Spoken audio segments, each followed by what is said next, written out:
قوم امیر علیہ السلام، نہج البلاغہ۔ بسم اللہ الرحمن الرحیم۔ خطبہ نمبر 41 آپ کی سماعتوں کی نظر۔ وفائے عہد اور سچائی دونوں کا ہمیشہ ہمیشہ کا ساتھ ہے، اور میرے علم میں سے بڑھ کر حفاظت کی کوئی اور سفر نہیں۔ جو شخص اپنی باز گشت کی حقیقت جان لیتا ہے وہ کبھی غداری نہیں کرتا، مگر ہمارا زمانہ ایسا ہے جس میں اکثر لوگوں نے غدر و فریب کو عقل و فراست سمجھ لیا ہے، اور جاہلوں نے ان کی چالوں کو حسن تدبیر سے منسوب کر دیا ہے۔ اللہ انہیں غارت کرے، انہیں کیا ہو گیا ہے۔ وہ شخص جو زمانے کی اونچ نیچ دیکھ چکا اور اس کے ہیر پھیر سے آگاہ ہے، وہ کبھی کوئی تدبیر اپنے لیے دیکھتا ہے، مگر اللہ کے الامر نواہی اس کا راستہ روک کر کھڑے ہو جاتے ہیں، تو وہ اس ہیرا اور تدبیر کو اپنی آنکھوں سے دیکھنے، اس پر قابو پانے کے باوجود چھوڑ دیتا ہے، اور جسے کوئی دینی احساس سد راہ نہیں ہے وہ اس موقع سے فائدہ اٹھا لے جاتا ہے۔ خطبہ نمبر 42 آپ کی سماعتوں کی نظر۔ اے لوگو، مجھے تمہارے بارے میں سب سے زیادہ دو باتوں کا ڈر ہے، ایک خواہشوں کی پیروی اور دوسرے امیدوں کا پھیلاؤ۔ خواہشوں کی پیروی وہ چیز ہے جو حق سے روک دیتی ہے، اور امیدوں کا پھیلاؤ آخرت کو بھلا دیتا ہے۔ تمہیں معلوم ہونا چاہیے کہ دنیا تیزی سے جا رہی ہے اور اس میں کچھ باقی نہیں رہ گیا ہے، مگر اتنا ہے کہ جیسے کوئی انڈیلنے والا برتن کو انڈیلے تو اس میں کچھ تری باقی رہ جاتی ہے، اور آخرت ادھر کا رخ لیے ہوئے آ رہی ہے، اور دنیا اور آخرت ہر ایک والے خاص آدمی ہوتے ہیں، تو تم فرزند آخرت بنو اور ابناؤ دنیا نہ بنو، اس لیے کہ ہر بیٹا روز قیامت اپنی ماں سے منسلک ہوگا۔ آج عمل کا دن ہے اور حساب نہیں ہے، اور کل حساب کا دن ہوگا، عمل نہ ہو سکے گا۔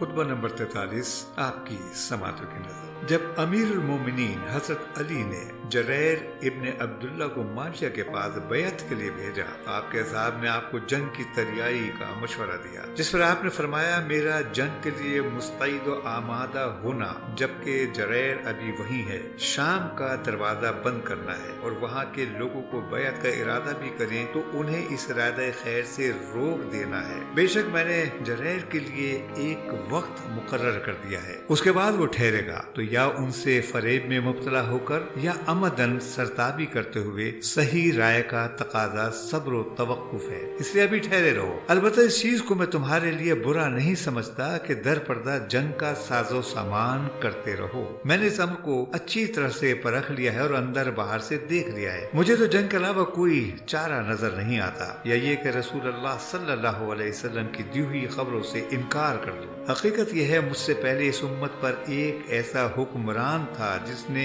دین میں بدعتیں پھیلائیں اور لوگوں کو زبان تان کھولنے کا موقع دیا۔ پہلے تو لوگوں نے اسے زبانی کہا سنا، پھر اس پر بگڑے اور آخر سارا ڈھانچہ بدل دیا۔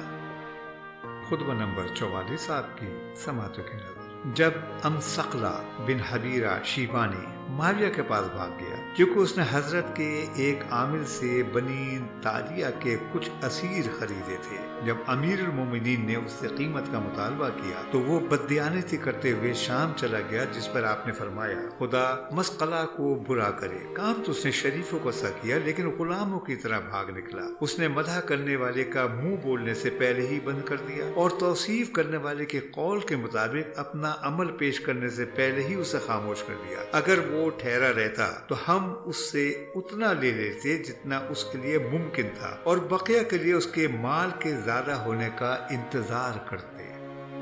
خطبہ نمبر 45 آپ کی سماعتوں کی نظر۔ تمام ہم اس اللہ کے لیے ہے جس کی رحمت سے نا امیدی نہیں، اور جس کی نعمتوں سے کسی کا دامن خالی نہیں، نہ اس کی مغفرت سے کوئی مایوس ہے، نہ اس کی عبادت سے کسی کو عار ہو سکتا ہے، اور نہ اس کی رحمتوں کا سلسلہ ٹوٹتا ہے، نہ اس کی نعمتوں کا فیضان کبھی رکتا ہے۔ دنیا ایک ایسا گھر ہے جس کے لیے فنا طے شدہ امر ہے، اور اس میں بسنے والوں کے لیے یہاں سے باہر صورت نکلنا ہے۔ یہ دنیا شیریں و شاداب ہے، اپنے چاہنے والوں کی طرح تیزی سے بڑھتی ہے اور دیکھنے والوں کے دل میں سما جاتی ہے۔ جو تمہارے پاس بہتر سے بہتر توشہ ہو سکے اسے لے کر دنیا سے چل دینے کے لیے تیار ہو جاؤ۔ اس دنیا میں اپنی ضرورت سے زیادہ نہ چاہو، اور جس سے زندگی بسر ہو سکے اس سے زیادہ کی خواہش نہ کرو۔